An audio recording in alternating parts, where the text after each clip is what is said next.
Ya, selamat datang pada kalian.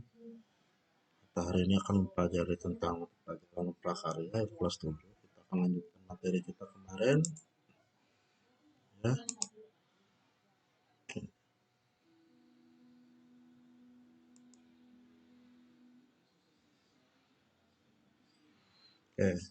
Sebelum kita memulai pelajaran kita, alangkah baiknya kita harus tahu dulu apa sih tujuan dari pembelajaran kita, apa sih yang harus kita capai dalam pembelajaran ini. Nah, tujuannya adalah menyatakan pendapat tentang keragaman karya kerajinan tekstil sebagai ungkapan rasa bangga, sebagai wujud rasa syukur kepada Tuhan dan bangsa. Yang kedua, memahami prinsip, jenis, sifat, dan karakteristik kerajinan tekstil berdasarkan rasa ingin tahu dan peduli lingkungan. Lanjutkan saja. Jadi itu untuk tujuannya. Oke, lanjutkan. Fungsi dan prinsip kerajinan tekstil. Nah, jadi kamu harus tahu dulu ya, apa sih fungsi dari kerajinan tekstil? Apa sih prinsip dari sebuah kerajinan tekstil? Nah, kerajinan tekstil merupakan bagian dari seni rupa terapan yang diartikan sebagai proses produksi yang melibatkan keterampilan manual dalam membuat benda-benda kebutuhan hidup yang dirancang tujuan fungsional. Kata Bapak kemarin di tugas kita yang sebelumnya, kerajinan tekstil itu mempunyai beberapa fungsi. Yang pertama ada fungsi kegunaan, ada pakai, ya mungkin beberapa dari kalian sudah menjawabnya dengan tepat ya. Nah, fungsi yang pertama adalah fungsi penghias. Nah, jadi kerajinan tekstil itu hanya berfungsi sebagai fungsi hias di bagian pertamanya. Itu sebagai contoh itu hiasan dinding atau wallpaper batik ya. Jadi ada lagi jenisnya nggak cuma dari batik, bahkan dari motif-motif lain berbentuk lukisan-lukisan yang bisa kita tempel di dinding yang memang fungsinya hanya sebagai hias, tidak untuk dipakai. Ya. Oke, kita lanjutkan lagi yang berikutnya. Nah, yang kedua adalah fungsi untuk benda pakai. Nah, yang ini yang bisa kita gunakan sehari-hari.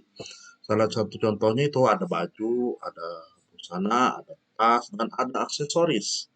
Ya, yang bisa kita pakai contohnya kalung, lalu ada baju batik, baju lain sebagainya. Bahkan baju yang kita pakai ini adalah termasuk hasil atau contoh dari kerajinan tekstil. Nah, berikutnya kelengkapan ritual. Ya, seperti biasa orang Indonesia itu identik ya, sangat identik dengan kerajinan, bukan kerajinan maksudnya untuk ritual-ritual karena biasanya orang Indonesia itu banyak menggunakan eh, bahan-bahan yang berasal dari ini, berasal dari kerajinan tekstil dibuat untuk seperti itu ya. Contohnya saja kalau orang Dayak itu biasanya kita menggunakan kain yang warna kuning ya.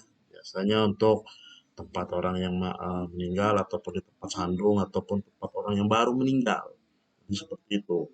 Jadi ini tergantung daerahnya, tergantung lokasi wilayahnya berbeda-beda. Tapi kita rata-rata menggunakan itu ya. Itu contohnya. Kita lanjut lagi yang berikutnya.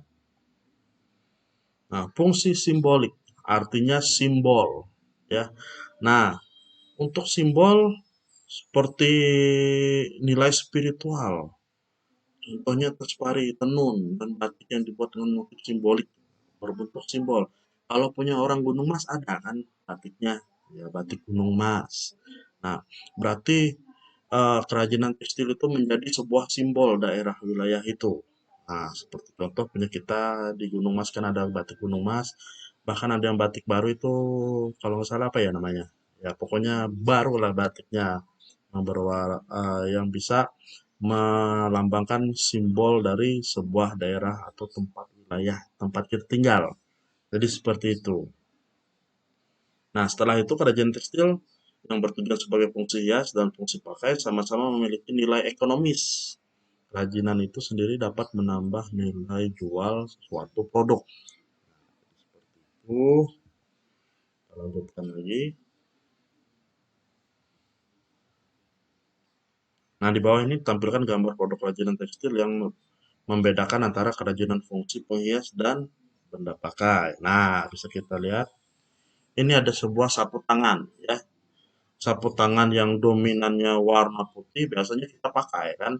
Nah, tetapi ketika kita sudah rajut, kita sudah buat hiasan, gambar, bunga, itu sudah berubah. Kadang-kadang bisa kita ubah menjadi sebuah apa ya?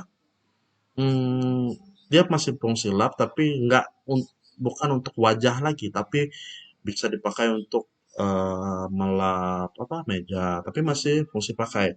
Nah, ketika sapu tangan itu sudah dimasukkan unsur lain, hiasan lain, maka sapu tangan itu tidak bisa kita pakai lagi, tapi hanya sebagai fungsi hias yang akan selalu kita pajang. Kita pajang, tapi tidak bisa kita gunakan. Nah, ya seperti itu.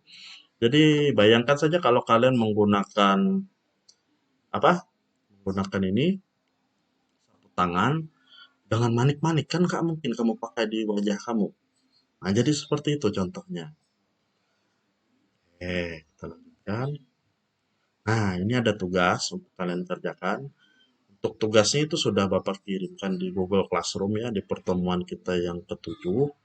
Nah, jadi di situ kalian meneliti, menganalisa produk kerajinan tekstil untuk fungsi hias dan fungsi pakai. Kita lihat nomor satu, itu ada apa gambarnya. Nomor dua, itu apa, penghias meja kalau nggak salah ya, seperti kita lihat. Yang ketiga apa, yang keempat apa, kelima apa, keenam apa. Nah, jadi kamu analisis itu, lalu kamu masukkan ke dalam tabel yang sudah tersedia. Bisa kamu lihat tabel di sebelah.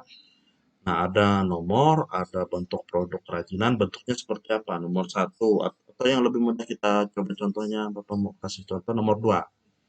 Nomor dua itu adalah penghias meja, ya, tempat taplak meja kecil. Nah, jadi bentuknya seperti itu. Yang kedua adalah teknik pembuatan kerajinan. Tekniknya seperti apa sih? Nah, seperti itu. Tekniknya mungkin kita menggunakan teknik cetak atau teknik rajut, merajut ya. Tapi menggunakan bahan tekstil. Nah, berikutnya, fungsi produknya seperti apa sih? Ada fungsi hias, ada fungsi simbolik, ada fungsi pakai. Tinggal kita pilih fungsinya yang lebih cocok apa untuk nomor 2. Nah, berikutnya alasannya. Alasan kamu memilihnya seperti kenapa? Kenapa dia menjadi fungsi, mungkin kita contohkan fungsi hias. Kenapa jadi fungsi hias? Nah, jadi seperti itu. Ya sudah sampai 6 gambar, silahkan kalian kerjakan. Lalu berikutnya ungkapkan perasaanmu. Gimana sih rasanya ketika kamu mengerjakan tugas itu? Sulit? Mudah? Atau sebagai bagaimana? Tuliskan saja dalam lembaran.